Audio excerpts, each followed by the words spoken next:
जुमे की नमाज को लेकर संभल में अलर्ट। जुमे की नमाज को लेकर अलर्ट जारी किया गया है संभल में 13 पीएसी की कंपनियां तैनात की गई हैं। 2 आरआरएफ, 1 आरएएफ टीम तैनात की गई है। संभल जिले में धारा 173 लागू कर दी गई है और माफ कीजिएगा, धारा 163 लागू की गई है और संभल में इंटरनेट सेवा अभी भी बंद है।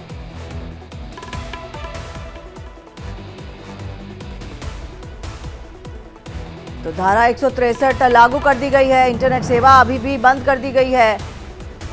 ये सब एहतियातन तौर पर तमाम चीजें की जा रही हैं ताकि किसी तरह की कोई अप्रिय घटना ना घटे। और साथ ही साथ जिस तरह से पिछले दिनों संभल में हमने देखा है, हिंसा के तमाम मामले जो थे संभल से सामने आ रहे थे, ऐसे में आज जुमे की नमाज का दिन है और एक हफ्ता पहले जब पिछले हफ्ते जुमे की नमाज थी तब भी पूरे पुलिस बल के मद्देनजर और पुलिस बल के सामने ही ये नमाज पढ़ी गई थी। पूरी तरह से सुरक्षा के चाक चौबंद इंतजाम थे। उसके बाद जब सर्वे टीम आती है उसके बाद ये हिंसा भड़की थी। उसी के मद्देनजर अब संभल में इंटरनेट सेवा अभी भी बंद की गई है और जिले में धारा 163 लगाई गई है। 2 आरआरएफ, 1 आरएएफ की टीम तैनात की गई है और 13 पीएससी की कंपनियां भी तैनात की गई है ताकि किसी तरह का कोई भी हादसा या किसी भी तरह की कोई हिंसक गतिविधि, कोई भी अराजक तत्व किसी तरह की कोई भी संभव कोशिश ना करे माहौल को बिगाड़ने की और अराजकता फैलाने की।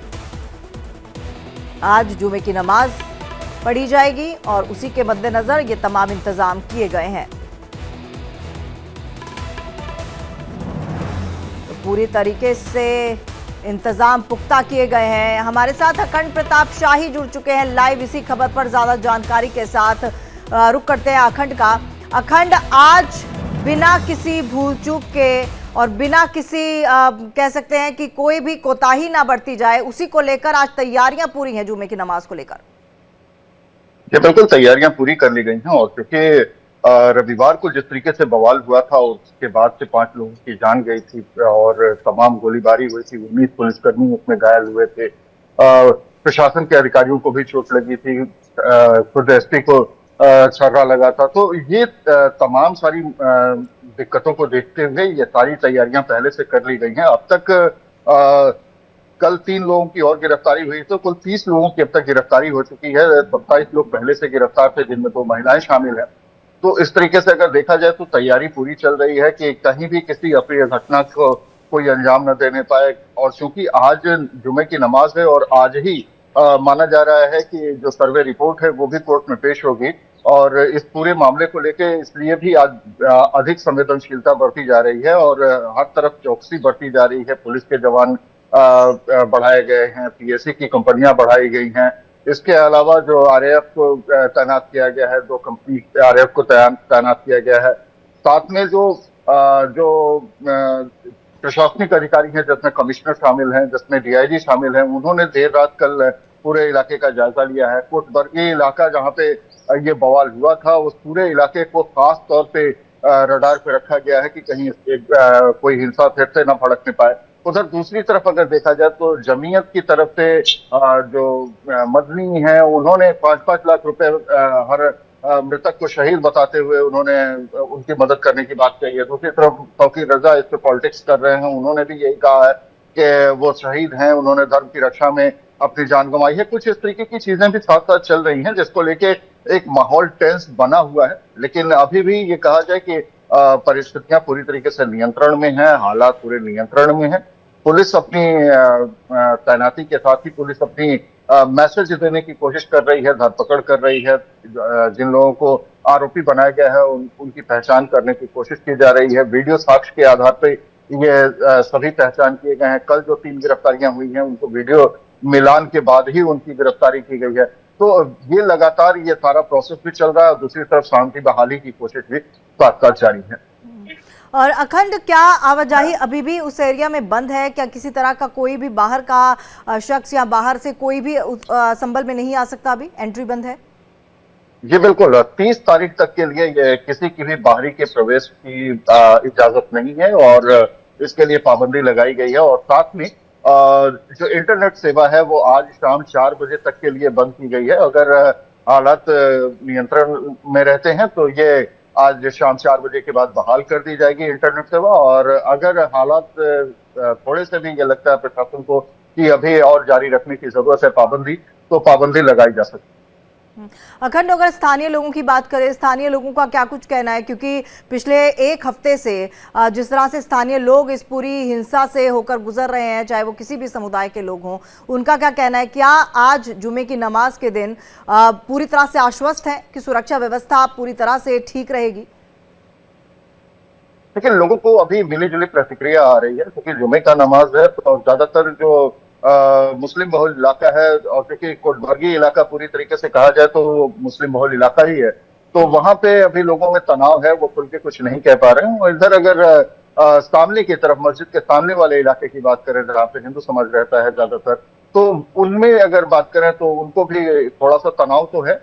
बहरहाल चूंकि बाजार खुल रहे हैं, स्कूल कॉलेजेस खुल गए हैं, प्रशासन चौकन्ना है, वहां पे भारी तादाद में पुलिस फोर्स लगाई गई है, तो इसको देख के थोड़ा सा एक लोगों को भरोसा है कि कहीं इस बार इस तरीके की घटना नहीं होगी। 163 लागू हुई है BNSS की, तो ये जो पूरी जो धारा है ये उसके तहत भी पूरी कार्रवाई की जा रही है। लोगों को इकट्ठा होने की इजाजत नहीं दी जा रही है। लेकिन ये चूंकि जुम्मे की नमाज है, जुम्मे की नमाज में भारी तादाद में लोग पहुंचते हैं, और पहला जुमा पड़ रहा है, पहला शुक्रवार पड़ रहा है, क्योंकि पिछले इतवार को ही ये पूरा बवाल हुआ था, और उसके बाद से ये सारी घटना हुई थी जिसमें 5 की मौत हुई थी और तमाम पुलिसकर्मी घायल हुए थे, तमाम लोग घायल हुए थे।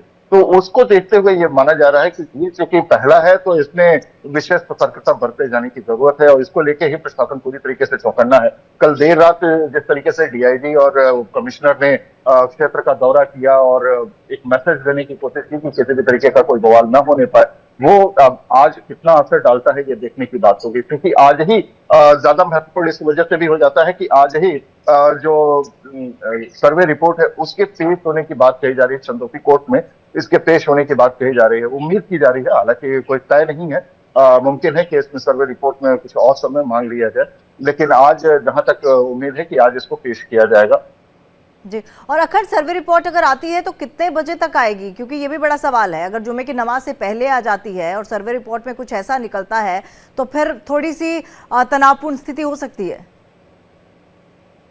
अब देखिए, इसको लेके अभी समय निर्धारित नहीं है, लेकिन उम्मीद की जा रही है कि समय अभी लिया नहीं गया है कोर्ट से। आज सुबह जब कोर्ट खुलेगा तो समय शायद इसका समय लिया जाए उसको पेश करने का, और अगर तैयारी पूरी होगी, सर्वे रिपोर्ट पूरी हुई होगी, तो पहली सर्वे रिपोर्ट पेश की जाएगी, उससे सुनवाई की का प्रोसेस भी शुरू हो जाएगा। तो ये पूरी तैयारी रहेगी, लेकिन आज अभी देखना होगा कि ये सर्वे रिपोर्ट पेश होती कब आती है। आप बने रहिएगा हमारे साथ, क्योंकि एक बड़ी खबर आ रही है संभल से जुड़ी हुई। संभल में हुई हिंसा पर जांच टीम का गठन किया गया है, और जांच टीम का जो गठन किया गया है उसमें 3 सदस्यीय न्यायिक जांच आयोग का गठन हुआ है। राज्यपाल आनंदीबेन पटेल ने जांच टीम का गठन किया है और पूर्व जज देवेंद्र कुमार की अध्यक्षता में जांच होगी।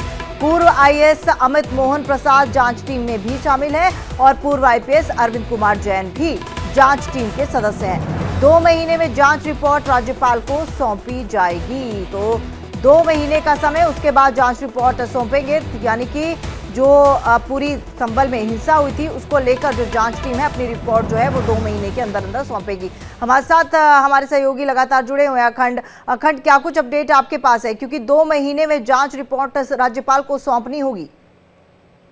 बिल्कुल, 3 सदस्यीय जांच रिपोर्ट के 3 सदस्यीय जांच कमेटी बैठाई गई है, और चूंकि इसकी डिमांड लगातार विपक्ष भी कर रहा था, और ये बार बार ये आरोप लगाया जा रहा था कि जो स्थानीय एजेंसीज हैं, जो सरकार के अधीन आने वाली एजेंसीज हैं, वो निष्पक्ष जांच नहीं करेंगे। इसको लेके विपक्ष बार बार हमलावर रुख अख्तियार कर रहा था। तो ये तो तय था कि इसमें कोई न्यायिक जांच आयोग इसमें बैठाया जाएगा। बहरहाल एक जैन जो रिटायर्ड जज हैं उनके अधीन ये जांच कमेटी बैठाई गई है, और इसमें ये जांच कमेटी जो बनाई गई है इसमें रिटायर्ड IAS है अमित मोहन प्रसाद, उनको भी इसमें शामिल किया गया है।